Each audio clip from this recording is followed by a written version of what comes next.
kurangi dulu beban rakyat. Cara mengurangi beban rakyat adalah Anda jangan memperkaya orang kaya. Anda memainkan financialization, kalau pakai istilah Bensky tadi, itu sama dengan memperkaya orang kaya. Kontribusi industri, sektor industri ke PDB masih 19,15. Tapi begitu masuk sekarang ke kuartal pertama di 2026, itu 18,67. Menurun lagi angkanya.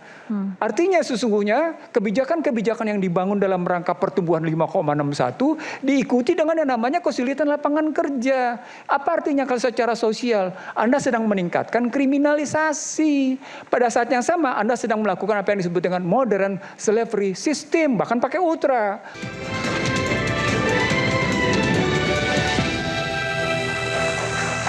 Kita langsung saja akan lanjutkan dengan Bang Budiman tadi penjelasan Anda terkait dengan apa mencari penyeimbang begitu ya tadi Anda sampaikan. Silakan. Iya betul. Jadi situasinya kan sangat cair gitu ya. Yang menarik China meskipun sudah menguasai hampir 80% dalam critical technology menurut sebuah lembaga riset think tank dari Australia.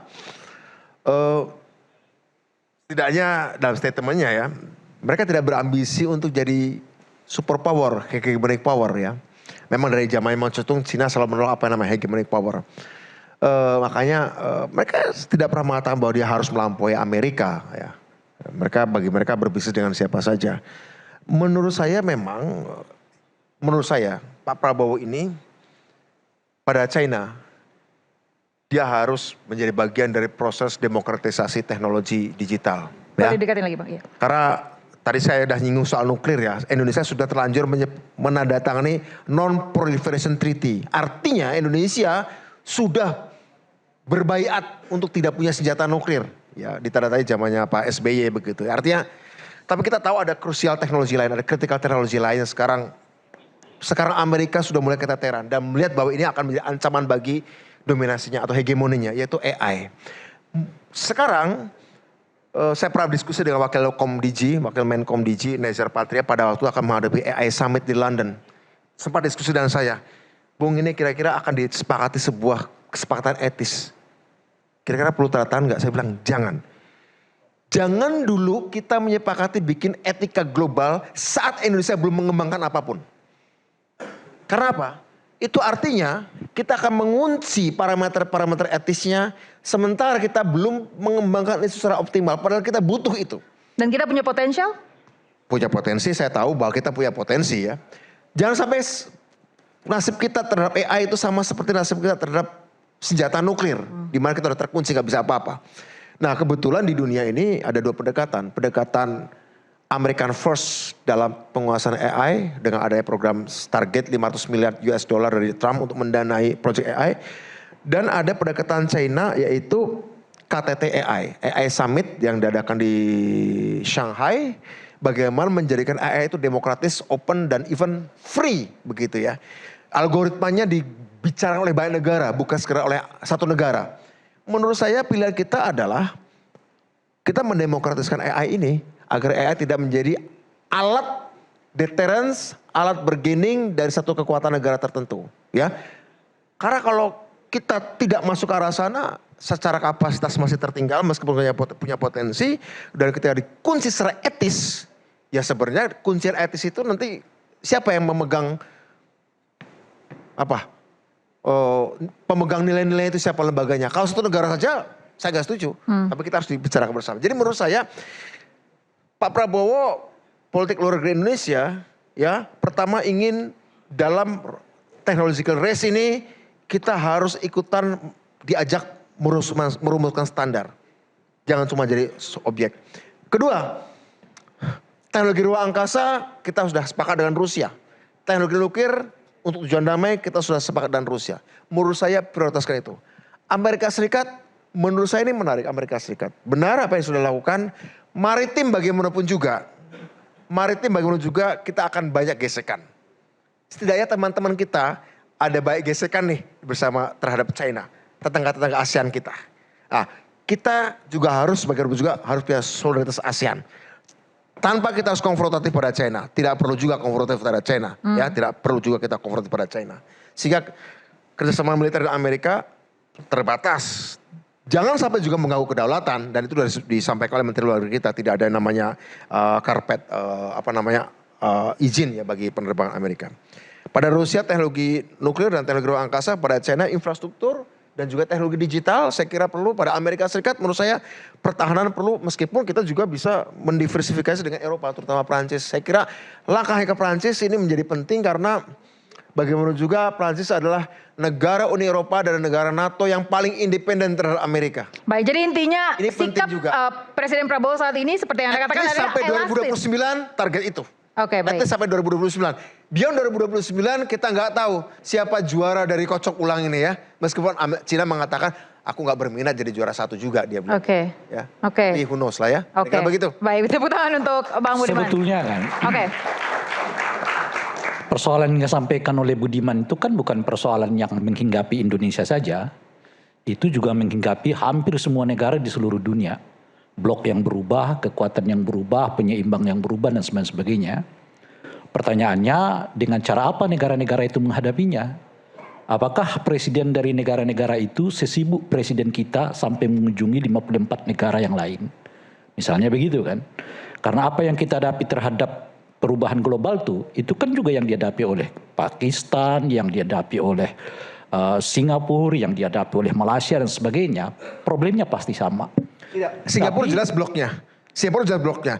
Pakistan jelas punya nuklir. Iya. Kita nggak jelas bloknya, kita nggak punya senjata nuklir, berbeda tetap. Oke, kan seperti yang saya sebutkan itu tadi kan banyak negara lain yang tidak punya nuklir.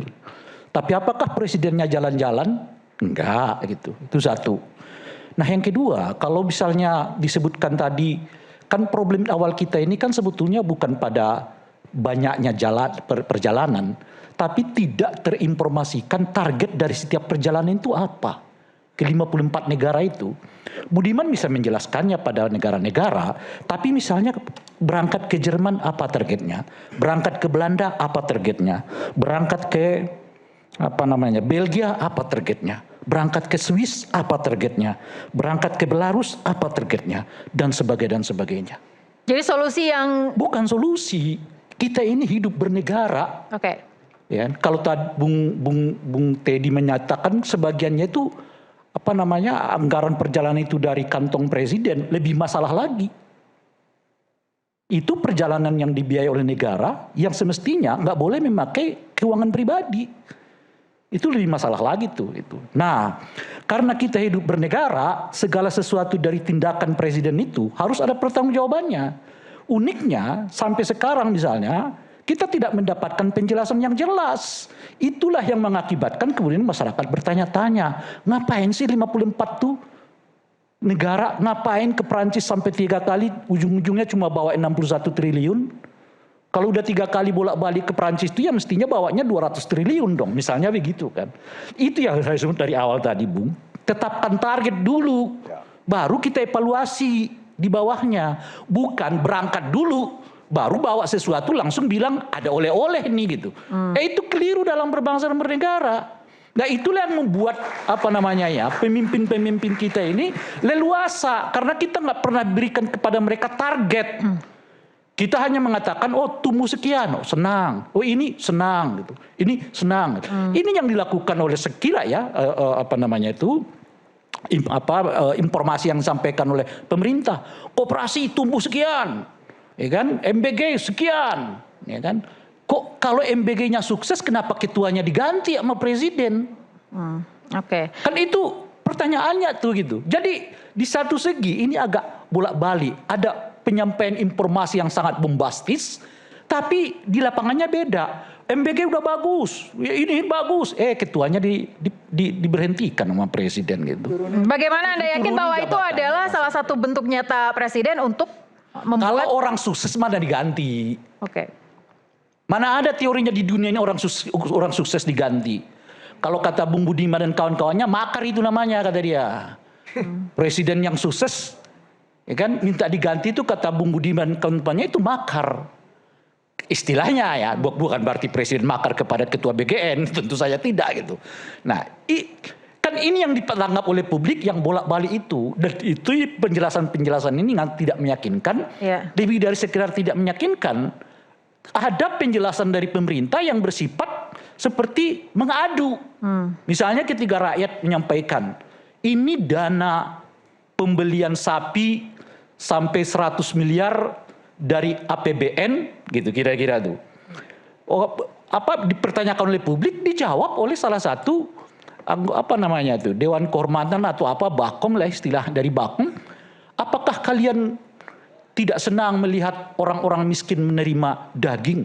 Apakah kalian tidak senang melihat daging-daging para peternak kita dibeli? Kan itu seperti mau mengkonfrontasi antara orang yang melakukan kritik dengan orang yang sebelah sana gitu. Bukan begitu cara negara mengelolanya. Caranya? Sama seperti ketika orang menyebut mengkritik MBG itu dengan SPPG itu dengan istilah begini gitu ya. Lalu disebut, tahu nggak Anda yang bekerja di SPPG itu sekian juta orang. Dan Anda katakan mereka itu adalah seperti penjilatnya Pak Prabowo begitu loh kira-kira. Jadi cara yang baik seperti apa Bang Ray? Kalau Anda pemimpin, Anda mendengar kritikan itu untuk kemudian dijawab secara elegan, bukan membenturkannya. Ini kan dibenturkan nih rakyat ini gitu. Apalagi seperti tadi misalnya, sedikit-sedikit presiden berbicara anti asing. Ya kan? Padahal beliau yang paling banyak keliling sepanjang sejarah Republik ini ke seluruh dunia. Oke, baik, terima Dalam kasih. hitungan tahun loh ya, 1 tahun 5 bulan 54 negara. Presiden mana di sepanjang sejarah Republik yang pernah melakukannya itu? Jadi menurut presiden yang sekarang. Jadi pertanyaannya menurut Anda apakah perang ini menjadi salah satu pemicu pelemahan rupiah atau memang kitanya yang lemah? Waduh, kalau soal ekonomi saya nggak paham gitu. Tapi kalau soal politiknya, yang ini kan kita bicarakan. Saya lebih tertarik misalnya. Tapi kebijakan tadi Anda ya itu yang saya mau melihat, katakan. Apakah situasi seperti sekarang akan potensial menimbulkan peristiwa 98 gitu? Mungkin dari ekonomi sudah dijelaskan tadi kelihatan belum gitu. Tapi bukan itu satu-satunya faktor. Tanya Bung Budiman, faktor utama kita dulu bergerak 98 itu bukan ekonomi. Karena politik yang nggak sehat. Politik yang anti kritik, politik yang intimidatif. Bung sampai Budiman di penjara, kawan-kawan kita dulu diculik macam-macam, nggak ada pertanggungjawabannya. Sekarang 900 orang ya ditangkap oleh polisi, ya, dan sebagian sekarang masih dalam proses hukum. Itu terjadi belum 1 tahun dari pemerintahan Pak Prabowo. Lalu sekarang misalnya orang mempercayai transparansi macam-macam. Bung, 98 itu isu-isu yang seperti ini masih agak jauh dari kita loh. 98 ini nggak bisa, transparannya harus Anda transparan. Anda berbicara tentang sosialisme, Anda jelas perlihatkan dong bahwa Anda nggak memiliki apa-apa demi kepentingan memperjuangkan sosialisme ini. Tapi kalau Anda punya 100.000, 200.000 tanah gitu, Anda berbicara tentang sosialisme, lah konteksnya di mana? Jadi apa yang Anda sebut tadi itu sekarang orang dibantu dengan perkembangan teknologi ini gitu loh saya. Oleh karena itu persis 98 ekonomi itu kemudian datang. Tapi problem utamanya itu adalah trust. Gak ada lagi kepercayaan kepada Pak Harto saat itu. Dan harus ingat loh ya, Pak Harto dimundurkan oleh mahasiswa persis ingat saya 1 tahun 1 bulan atau 2 bulan setelah pemilu tahun 97. Jadi gak lama tuh. Padahal tahun 97 itu Pak Harto mendapatkan tingkat suara paling tinggi, hampir mencapai 82-83%. Ya, pemilih yang memilih kepada Pak Harto gitu. Electoral vote-nya. Tapi kita nggak bicara soal bahwa itu pemilu-pemiluan gitu ya. Tapi yang maksud mengatakan tuh kadang-kadang orang jatuh justru di tengah ya puncak dari kekuasaannya itu gitu. Jadi menurut Anda kalau besok perang berhenti, rupiah bisa menguat kembali? Itu bukan wilayah saya. Oke, baik. Saya mau tanya langsung ke Pak Nursi dulu. Pak Slamet, saya akan kasih kesempatan nanti. Pak Nursi, kalau perang berhenti besok, rupiah langsung menguat nggak? Saya kebetulan mendesain pola pikir begini. Rupiah itu jatuh karena 3 hal. Pertama karena tadi persaingan suku bunga dalam negeri dan luar negeri. Yang kedua karena utang luar negeri, utang yang ada ditambah dengan yang namanya import hajat hidup orang banyak. Yang kedua. Yang ketiga, ini menarik. Dari era Soeharto hingga sekarang kita dijanjikan transfer teknologi, tapi transfer itu nggak ada. Transfer teknologi itu tidak ada. Makanya saya menyebut sebagai pseudo transfer teknologi. Semu di situ. Faktor politik berarti nggak masuk? Ini kan saya bicara ekonomi dulu. Oke, baik, silakan lanjutkan. Dikacauin dulu dengan perspektif ekonominya. Dia bicara nanti politiknya boleh, nggak apa-apa. Oke, baik, silakan lanjutkan Pak Nursi. Oke, dari 3 perspektif itu dia punya dampak. Dampaknya adalah satu, bagaimana kita punya tekanan pada fiskal, tekanan pada moneter, tekanan pada sektorial. Tekanan itu berdampak pada yang namanya cadangan devisa menurun, arus modal keluar, tekanan biaya impor naik. Berikutnya, dampak terakhirnya dari situ adalah depresiasi rupiah. Terus saja muter begitu. Dia berputar-putar aja di situ, nggak bisa keluar dari situ. Posisinya tekanan tadi menekan ke fiskal, menekan ke moneter, sektorial, kena ke cadangan devisa, kena ke berikutnya ke biaya impor, ke masyarakat, terjadi depresiasi rupiah. Dari siklus yang tidak bisa keluar itu tadi, maka persoalan besarnya saya bilang, saya akuin, Prabowo benar kalau bilangnya sistem, betul dia. Tapi kalau cuma sekedar ngoceh bahwa ini salah sistem gitu ya, lalu kemudian dijawab dengan DSI, lalu DSI-nya seperti diuraikan tadi, kita tunda dari mulai Juni sampai dengan Desember, ya Anda sedang menginformasikan ke publik bahwa Anda tidak siap memperbaiki sistem. Itu yang tadi disebut, tata kelolanya nggak benar. Nah sebagai penutup, kalau mau ini posisi terakhir, saya ingin mengatakan sama Anda begini. Kalau kita lihat tadi situasinya begitu, maka sesungguhnya yang ada di depan mata pertama adalah, kurangi dulu beban rakyat. Cara mengurangi beban rakyat adalah Anda jangan memperkaya orang kaya. Anda memainkan financialization, kalau pakai istilah Bensky tadi, itu sama dengan memperkaya orang kaya. Pada posisi yang sama, Anda berdampak pada tekanan pada sektor real yang kecil, kelompok kecil. Karena hanya kelompok besar yang bisa ngambil. Satu. Yang kedua, ketika Anda berpikir, nah ini menarik di sini, reindustrialisasi Anda mesti tahu bahwa namanya kita sudah mengalami ide yang disebut dengan deindustrialisasi dini. Saya ngecek tadi, angka 2015 itu sesungguhnya kontribusi sektor industri ke PDB masih 19,15. Tapi begitu masuk sekarang ke kuartal pertama di 2026, itu 18,67. Menurun lagi angkanya. Artinya sesungguhnya kebijakan-kebijakan yang dibangun dalam rangka pertumbuhan 5,61 diikuti dengan yang namanya kesulitan lapangan kerja. Apa artinya kalau secara sosial? Anda sedang meningkatkan kriminalisasi. Pada saat yang sama Anda sedang melakukan apa yang disebut dengan modern slavery system. Bahkan pakai ultra modern slavery system. Kalau Anda sedang menjalankan ultra modern slavery system, nggak ada gunanya hanya bicara pasal 33. Karena pasal 23-nya yang bicaranya tentang moneter, fiskal, dan perpajakan tadi, itu tidak nyelesain masalah. Sebagai penutup, kalau kita bilang sekarang, mari kita lihat sekarang, kalau dia punya masalah di situ dan Anda masuk ke dalam politik, maka pertanyaan besarnya begini, kalau dia melakukan koalisi besar, maka pertanyaannya, tadi sudah dipesankan oleh Ray, koalisi mana yang membela Prabowo? Koalisi partai mana yang membela Prabowo? Dalam situasi sekarang, di mana namanya Prabowo dihajar dari kanan kiri begitu ya, sampai dengan istilah tadi Ray MPG itu. Sekarang pertanyaan besar, partai politik mana yang berkoalisi itu membela Prabowo dalam rangka menumbuhkan juga yang namanya kepercayaan publik di bidang ekonomi? Ada nggak? Ada nggak partai politik yang bersuara? Kalau soal itu saya nggak belum menemukan. Iya. Tapi kalau mereka diam dengan situasi yang seperti sekarang, mungkin itu bentuk dukungan. Saya nggak tahu. Ya, kan? Artinya sebagian dari mereka kan lebih banyak diamnya, tidak mempersoalkan. Di tengah yang namanya Prabowo tertekan dia diam. Iya.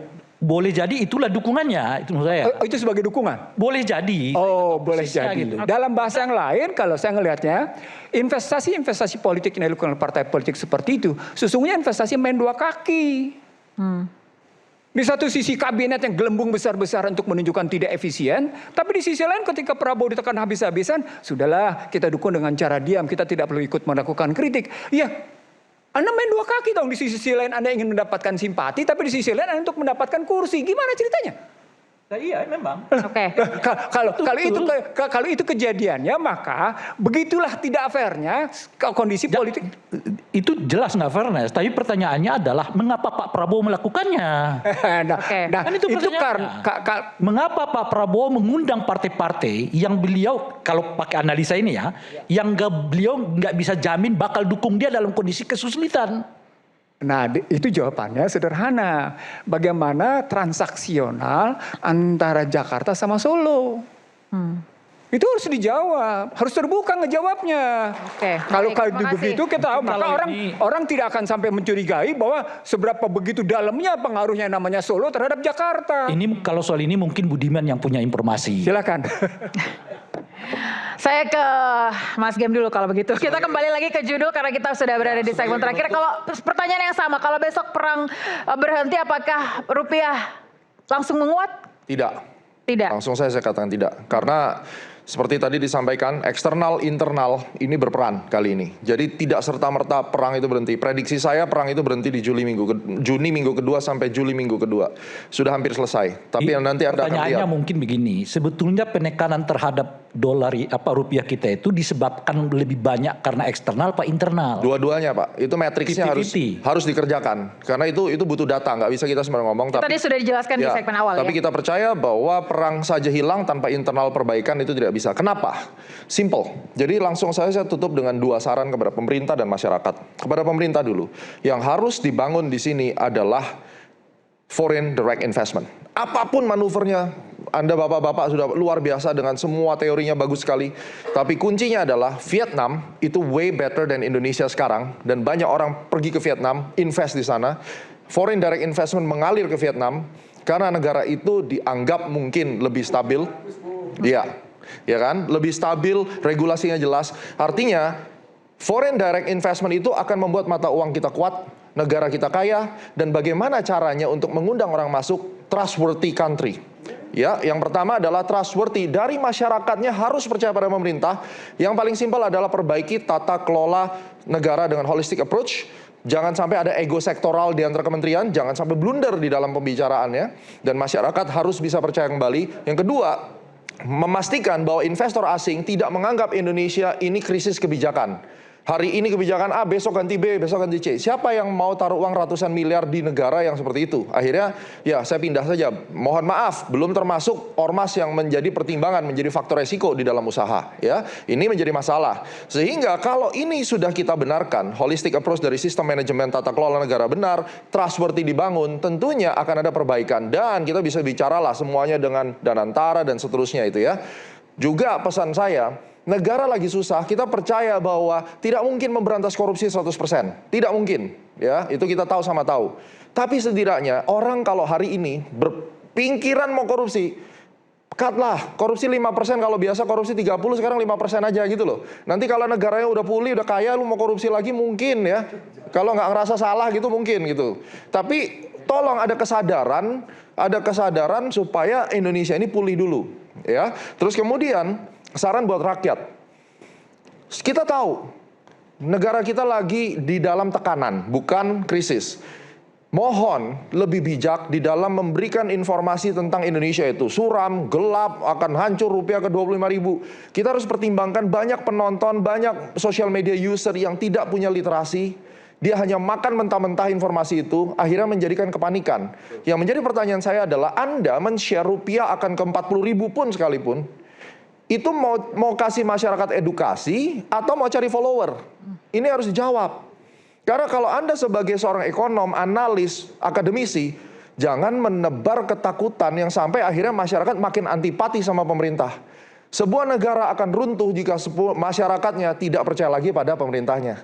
Dan pesan saya yang terakhir, kalau Anda tidak bisa membuat perubahan kepada bangsa ini, percayalah bahwa menghujat negara, menghujat pemerintah, tidak akan membuat mata uang kita kuat. Tetapi kita berdoa untuk negara ini dan presiden kita, itu yang akan membantu. Kekuatan doa adalah segalanya. Terima kasih. Baik, luar biasa. Pak Selamat Iya, silakan kalau menurut Anda. Saya kira ada dulu yang Pelemahan rupiah. Sebentar. Sedikit aja intinya Bang Ray. Soalnya Intinya ya. Kalau korupsi, kalau 25, tidak bisa begitu. Iya. Korupsi itu harus zero. Pak, Itu prinsipnya betul, dulu. saya setuju. Enggak, itu. Saya setuju. Bentar dulu. Itu yang saya sebut tadi dengan filosofi. Betul. Kan saya udah bawa 61 triliun. Lalu kita nganggap itu sukses. Setuju. Target kita di 100, 120, 130, bukan 61 triliun. Oleh karena itu kita harus mengatakan zero korupsi. Pak, saya tanya, sorry nih Pak. Bapak luka ya, Bapak luka ini kan. Anda nggak bisa langsung siram alkohol. Luka ini harus dirawat dan ada progres. Yang paling penting, saya setuju Pak, zero. Besok harus zero. Hukum mati, hukum mati. Pertanyaannya, kita bicara realistis. Teori semua orang tahu harus nol. Realistis, kita butuh progres. Mari berprogres. Kalau Anda biasa korupsi segini, sekarang kecanduan korupsi itu turunin segini. Ini saja sudah bisa membantu supaya defisit Beda paradigma. Beda paradigma, betul. Bukan paradigma, tetapi kan dia kan mengatakan tadi perlu mengedukasi masyarakat. Betul. Ya. Betul. Kalau kita konteksnya kepada apa namanya korupsi, edukasinya itu harus zero. Sebagaimana kita kalau mau mengedukasi orang tentang perlunya penegakan HAM, tidak ada yang di sana namanya istilah makar ya, Setuju. istilah anti asing, ya istilah penculikan, nggak boleh itu ada. Ya. Itu pendidikannya sehingga orang nggak punya batas toleransi terhadap perbuatan-perbuatan yang melanggar ya extraordinary crime gitu loh. Itu saya sangat respect, saya sangat hargai. Bapak harus tahu satu hal, bahwa fakta, saya realis, fakta di lapangan itu yang kita bahas, lebih baik ada progres daripada hanya berdasarkan sebuah teori yang tidak pernah dijalankan. Dan turunnya korupsi yang signifikan akan membuat defisit APBN kita berkurang. Itu goalnya. Terima kasih. Oke, baik, terima kasih. Oke. Pak Slamet, kalau dari pengamatan Anda sampai kapan sih perang ini akan terus berlangsung? Perang tentu saja masih akan sulit selesai dalam waktu dekat karena ada kepentingan-kepentingan Amerika, ada kepentingan Israel, ada juga kepentingan Iran. Selama kepentingan mereka belum terpenuhi, maka perang itu tidak akan selesai. Jadi masih panjang. Persoalannya adalah itu tadi, pelemahan rupiah di tengah goncangan konflik regional di Timur Tengah menurut saya lebih banyak dipengaruhi oleh sentimen global. Mengapa? Karena ada penguatan dolar Amerika di satu sisi, kemudian juga ada kekhawatiran pasar terhadap risiko geopolitik daripada fundamental ekonomi di Indonesia yang semakin membaik. Betul, pertumbuhan ekonomi kita 5,61% dalam kuartal pertama 2026 ini, dan itu menunjukkan memang mesin ekonomi domestik kita masih bekerja cukup baik. Itu menurut saya. Kemudian tantangan pemerintah ke depan adalah bagaimana meredam gejolak jangka pendek di pasar valuta asing. Ini tidak bisa main-main di situ karena kita juga harus membangun ketahanan ekonomi jangka panjang dan juga melalui apa? Melalui kekuatan energi. Yang kedua tentu saja penguatan ekspor, lalu diversifikasi perdagangan dan stabilitas kebijakan. Di luar itu militer kita juga harus kuat. Kalau militer lemah itu justru akan merongrong kewibawaan negara kita.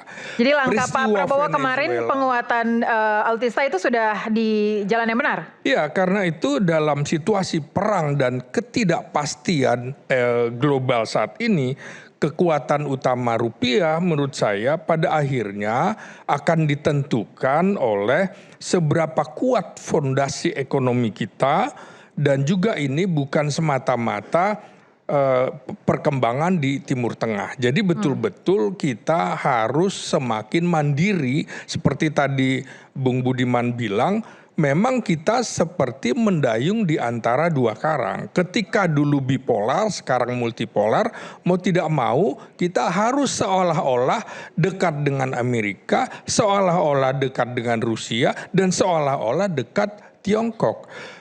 Ketika Presiden Prabowo dilantik, salah satu negara pertama yang dikunjungi adalah Tiongkok. Karena kita memang butuh ekonomi dari situ. Tapi di sisi lain, kita juga di tengah ancaman Amerika dengan presidennya yang sangat koboi ini, kita juga membutuhkan Rusia untuk mempertahankan Papua kita. Seperti pada saat kita melakukan operasi Trikora untuk merebut Irian Barat. Sama juga ketika kita ganyang Malaysia, yang kita hadapi adalah Inggris.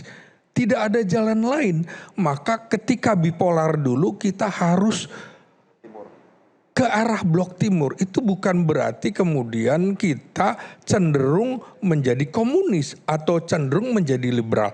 Pertanyaannya adalah, apakah kita punya alat sandera untuk negara-negara besar?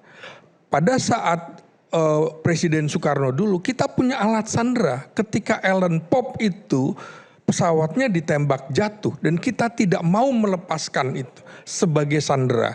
Karena itu ini ditukar dengan skadron Hercules kita. Maka kita menjadi negara yang kuat. Begitu juga ketika minta bantuan Amerika supaya Belanda mundur, nggak mau, ya sudah.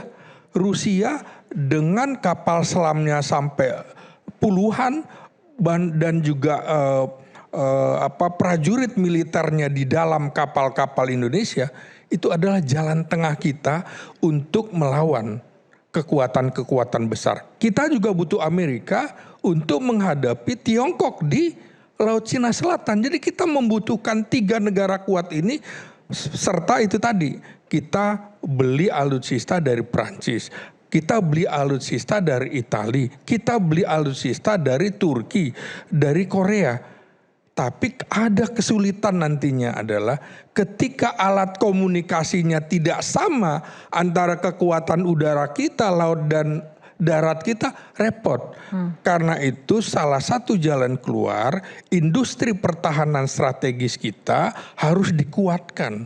Kembalikan lagi ke induknya. Siapa itu? Kementerian Pertahanan. Bukan lagi ke Kementerian BUMN yang cara berpikirnya mencari keuntungan ekonomi. Itu dari sisi politik dan militer. Oke, jadi tapi sejauh ini Menteri Pertahanan kita sudah on track ya? Iya, karena kita ini terancam seperti juga Venezuela. Potensi Amerika untuk mencaplok negara-negara termasuk Indonesia itu besar sekali. Tidak banyak negara di dunia yang bentuknya negara kesatuan. Salah satunya Indonesia. Dan Amerika serta Israel itu tidak senang yang namanya persatuan. Pan-Islamisme dihajar. Pan-Afrikanisme dihajar. Uni Eropa juga itu tidak dalam benak mereka. Mereka ingin kita pecah-pecah seperti negara federal, seperti RIS dulu. Dan ini pelajaran penting bagi kita, bagaimana presiden kita harus kuat, militer kita harus kuat, ekonomi kita juga harus mandiri. Saya kira begitu. Oke, berikan tepuk tangan untuk Pak Slamet. Ya, Mas Lutfi, seoptimis apa Istana terhadap penguatan rupiah dalam waktu dekat ini? Yang pertama harus kita garis bawahi ya Mbak ya, pelemahan rupiah itu bukan sebuah berita buruk. Seperti halnya penguatan rupiah apakah berita yang baik. Misalnya gini, untuk $1 juta ekspor kita, kalau rupiah itu... Boleh dekat lagi mic-nya Mas? Untuk setiap $1 juta ekspor kita, ketika rupiah itu 15.000, itu kita dapat 15 miliar. Ketika rupiah 16.000, kita dapat 16 miliar. Dengan jumlah yang sama, kita dapat additional 1 miliar. Jadi melihat rupiah itu nanti apakah menguat atau melemah, itu kontekstual. Nah, cuman dalam hal ini, kalau kita kembalikan ke judul dari acara ini ya, menurut kita sih dalam waktu dekat ini arahnya adalah ke penguatan. Tapi ke titik mana penguatan tersebut, saya rasa yang menentukan adalah waktu. Nah, dalam hal ini juga jangan lupa menurut kita ada 2 jangka waktu yang penting untuk kita semua sadari bahwa si rupiah ini bisa kita kita bawa ke arah yang lebih baik gitu ya. Seperti kata Pak Purbaya 15.000? terus terang di dunia ekonomi itu haram hukumnya menyebutkan angka. Oke. Karena nanti bisa panjang urusannya. Oke, Cuman intinya di jangka pendek apakah akan ada penguatan? Ada. Bagaimana caranya kurang lebih sekarang yang sudah dilakukan oleh kolaborasi dan sinergi yang bagus antara moneter dan fiskal. Saya rasa sudah cukup baik dan memang itu udah yang menurut saya yang terbaik. Karena kalau Tapi yang bagus itu kisarannya? Karena kalau misalkan misalkan BI mengeluarkan cadangan devisa untuk supaya rupiah itu menguat secara signifikan gitu. Jangan-jangan malah nanti dijadikan bahan spekulasi oleh investor global. Jadi menurut saya sekarang ini sudah kurang lebih sudah pas lah menurut saya ya untuk. Bukankah investor global harus tahu angka yang tepat gitu atau informasi yang clear gitu atau seperti apa? Pengalaman saya di capital market itu investor global maunya adalah stabilitas. Stabilitas. Misalnya nih, tahun ini diasumsikan ada pelemahan depresiasi katakan 3%, 5% dan kenyataannya di sekitar itu adalah yang terbaik ketimbang kita menuju levelnya. Nah ini mungkin sesuatu yang agak kontraintuitif atau tidak bisa dipahami dengan logika atau cuman percayalah kalau misalkan yang saya katakan itu bukan omong kosong. Nah maksudnya kalau misalnya memang yang ditarget oleh BI itu adalah volatilitasnya itu adalah yang terbaik. Karena ada dalam pengalaman saya saya ketemu perusahaan yang cadangan devisanya bisa lebih besar dari Indonesia banyak, yang 3 kali lipat banyak. Dan kalau mereka mau ya tinggal tinggal short rupiah, long dolar, selesai. Dan cadangan kita habis, tapi rupiahnya nggak kemana-mana. Nah ini di sini sejauh yang kita lihat sih menurut kita kebijakan moneter itu sudah melakukan PR-nya dengan baik. Nah tinggal nih yang jangka panjang adalah kebijakan fiskalnya. Nah karena kita berbicara jangka panjang memang seperti yang Mas Gema tadi bilang arahnya adalah yang sifatnya menarik investasi. Ease of doing business, climate, business climate, tingkat high cost ekonomi yang turun dan segala macam. Tapi jangan lupa FDI itu adalah inflow uang di T 0, tapi outflow uang di T+1. Oke. Tapi yang Anda garis bawahi adalah melemahnya rupiah bukan berita buruk. Menurut kita melemahnya rupiah not necessarily ada berita yang buruk. Oke, baik, tepuk tangan. Terima kasih, Pak Supip. Bang Budiman terakhir, Bang. Tadi dikatakan bahwa faktor pelemahan rupiah. Mudah-mudahan masyarakat Indonesia tidak hanyut dalam kebodohan, terjaga dalam ketersesatan. Oke. Saya juga nggak paham, meskipun saya nggak paham ekonomi juga gitu. Mudah-mudahan ya. Bahwa Anda hanyut dalam kebodohan, tersesat selalu merugikan konteksnya bukan sektor, merugikan bangsa. Bahwa kenaikan rupiah itu pada sektor tertentu menguntungkan, ya gitu. Tapi kalau konteksnya bangsa ini bagaimana? Oke, baik. Terima kasih Bang Rey. Saya sedikit saja dari Bang Budiman, Bang. Tadi terkait dengan faktor pelemahan rupiah, internal, eksternal. Menurut Anda pemerintah langkah selanjutnya seperti apa? Ya, 1 menit saja Bang, waktu Anda. Ya pertama trust, mengembalikan trust. Dan itu saya pikir juga ini masukan yang bagus sekali. Apakah pemerintah bisa menjamin kepastian untuk tadi dijelaskan soal kepastian ya. Karena memang investor lebih banyak butuh kepastian. Kedua, pemerintah tidak anti dolar. Kita justru ingin memacu mendapatkan banyak devisa dalam bentuk dolar dari peningkatan hasil ekspor kita. Dan FDI, pemacuan FDI Foreign Direct Investment untuk penciptaan lapangan kerja dan stabilitas. Tentu saja di lain pihak juga pemerintah ingin meningkatkan proses partisipasi ekonomi masyarakat dengan membentuk koperasi dan juga investasi dalam bentuk sosial ya yang yieldnya tidak mungkin diharapkan dalam waktu dekat tapi lebih pada investasi sumber daya manusia. Saya kira memang saya pernah katakan berkali-kali Pak Prabowo adalah presiden yang terutama memperlakukan APBN sebagai engine atau mesin pemerataan dan mendirikan di antara sebagai terutama untuk menjalankan fungsi-fungsi pertumbuhan. Kenapa? Yaitu posisi ideologis Pak Prabowo, pro pertumbuhan, pro pemerataan, menciptakan pasar domestik yang kuat, proses hilirisasi dan industrialisasi. Waktunya tidak banyak karena dalam alam demokrasi hanya secara resmi hanya 5 tahun dan dimungkinkan untuk 2 periode. Tapi secara real politik tadi ada pertanyaan soal loyalitas partai. Yeah. Harus diakui bahwa 5 tahun itu adalah waktu secara formal, tapi secara real politik bisa lebih pendek. Apalagi dengan keputusan MK, di mana setiap orang yang punya partai bisa mencalonkan diri secara real politik ya, menggoda para anak buah presiden untuk pada 2,5 tahun terakhir bukan kabur, mulai melihat Pak Prabowo sebagai rival. Jadi saya pikir situasi keputusan MK yang memungkinkan bahwa pencalonan presiden bisa 0% sejauh dia punya kursi ya, membuat mereka menjadi pimpinan partai politik secara struktural, secara sistemik akan menempatkan bosnya Pak Prabowo sebagai calon rivalku. Dan anak buahnya orang-orang politik, bisa jadi orang politik, bisa bukan dari partai politik juga, bisa juga dilihat sebagai ini calon rivalku. Situasi inilah yang menurut saya menyebabkan kita tidak punya kemewahan melakukan pelembagaan politik demokrasi. Pelembagaan ekonominya juga dilemahkan, ya, pelembagaan institusionalisasi demokrasi politik dilemahkan. Artinya apa? Mungkin kita juga harus mengoreksi juga. Kita tidak menghilangkan demokrasi, tapi apakah betul demokrasi itu sama dengan harus diterjemahkan sebagai one person one vote saja? Ya, jadi Jangan-jangan intinya, tidak. jadi intinya Artinya ini intertwine ya, antara pelembagaan politik demokrasi dengan pelembagaan politik ekonomi itu nggak bisa dipisahkan satu sama lain ya. Saya kira itu. Oke, baik, terima kasih. Tepuk tangan. Pak Fuad Bawazir, Pak, terakhir dari Anda, apakah Anda yakin bahwa rupiah akan segera menguat? Kemudian seperti apa Anda melihat ke depan di Indonesia? Rupiah itu harus dikuatkan dalam jangka yang panjang dengan strategi yang baik sekali.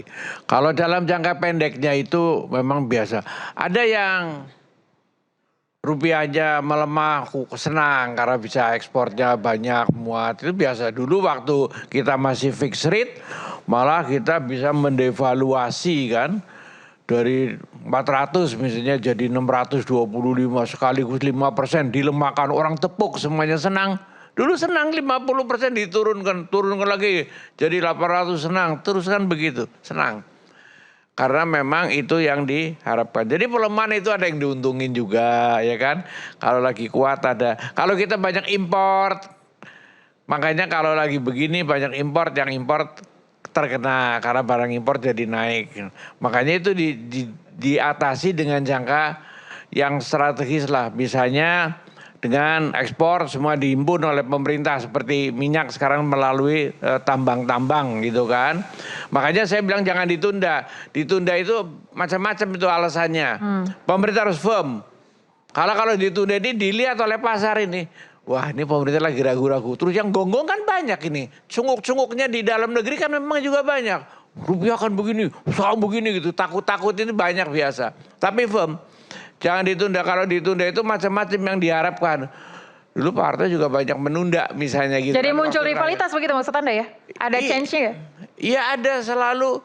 Saya nggak terlalu banyak melihat rivalitas ini. Saya secara ekonomi dulu melihatnya bahwa harus firm betul. Kalau naikin jalankan ini ya dijalankan politik ini. Jangan main tunda karena ditunda itu macam-macam. Karena di sekitar presiden baik yang resmi pejabat maupun saya yakin masih ada yang kesakusuk. Tunda aja Pak. Mungkin juga bisikan dari suara-suara yang minta ditunda. Berharap 6 bulan mungkin akan ada apa-apa gitu kan. Siapa tahu nanti bisa ini. Ini kan Tapi banyak. kalau dipercepat lebih baik tidak? Ya harus dilaksanakan aja dengan cepat, dengan firm. Makanya saya bilang pemerintah harus tegas. Laksanakan. Semuanya dilaksanakan. Nah itulah contoh dalam hal ini. Tentunya masih banyak cara-cara yang lain ya dalam hal ya strategi untuk mengurangi impor tadi itu. Makanya dengan cara ada ketahanan pangan, ketahanan energi itu juga dilaksanakan untuk mengurangi jangka panjang dan sangat strategis mengurangi dari kebutuhan akan mata uang asing dolar. Oke. Tapi intinya semua akan naik turun itu biasa jangka pendek dan pemerintah tidak usah panik mengenai itu. Dan kita alhamdulillah masih termasuk negeri yang masih bisa mengatasi. Masyarakat juga tidak perlu panik. Tidak usah terlalu panik, kita alhamdulillah semuanya ada masalah. Semua negeri dengan adalah perang dunia kayak segala macam ini ya di mana-mana selalu ada masalah. Tapi kita relatif yang masih oke juga. Oke, ya baik, berikan kan? tepuk tangan untuk Pak Fuad Bawazir dan juga Baik, seluruh makasih. narasumber yang ada di Rakyat Bersuara pada malam hari ini. Ya pemirsa, pergerakan rupiah tak lahir dari satu peristiwa melainkan dibentuk dari berbagai dinamika. Ekonomi sebuah bangsa cermin kepercayaan, penanda harapan dan ujian ketahanan. Saya Aya Nufus, sampai jumpa di Rakyat Bersuara pekan depan.